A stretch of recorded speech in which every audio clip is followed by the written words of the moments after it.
Just about everywhere you look in Greensburg, Keep going right here. somebody's building something or something's just been built. Non-stop for 2 years. Oh my gosh. Ever since a 1.5 wide tornado with 205 mile-an-hour winds basically wiped this town of 1,500 people off the map. Greensburg, May 3rd, 2007.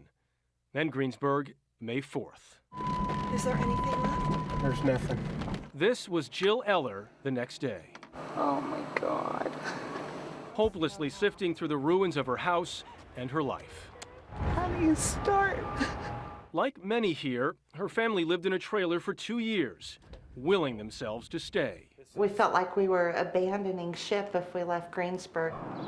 This is Jill and her husband Scott today. It gets called the Igloo House, the Princess Leia House. All those things and more? Yeah, and more. Yeah, those are the nice things. Last month, they moved into their one-of-a-kind 3-bedroom green dream house. Energy efficient and more tornado resistant. With SIPS panels, 6 inches of styrofoam sandwiched between layers of plywood.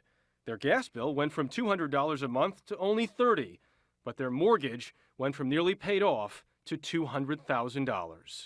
We're in the worst financial position we've been in since we first got married, but we're working it out. Like the Ellers, it would have been easier for most people to leave, but about 800 refused, no matter how it looked and no matter how much it cost. And now, Greensburg is ground zero for the green movement. The area got nearly $100 million from the government to rebuild, including a $50 million school, a $25 million hospital, and a $3 million city hall.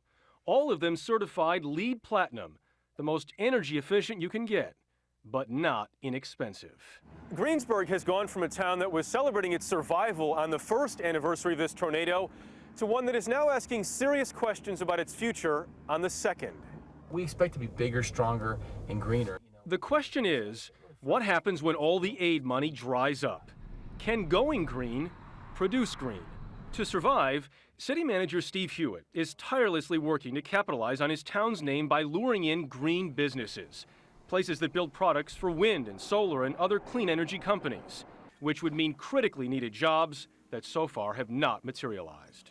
Do you worry that despite everything you've done, all the money that's been spent, the buildings may not be filled? I'm scared that someday, if I don't keep working hard every single day, we'd have empty buildings again. And I don't want empty buildings. I don't want a ghost town. Yeah, how are you? If anyone embodies the costs here, from the storm to the rebuilding, it's Sarah Schmidt.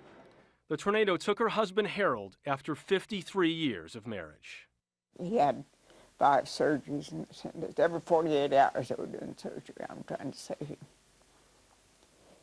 But it wasn't meant to be. Left only with Harold's Bible. It was wet clear through it. I took it page by page and dried it out. She decided to stay. Even though at 76 years old, it meant working 2 jobs to pay for her new house. Right or wrong, for Greensburg, there's no going back. I think that I was meant to stay here for a reason, and I hope I find it, and I hope it helps someone else. This remains a nervous season for Greensburg. The town has been hit by 8 tornadoes in just the past 16 years.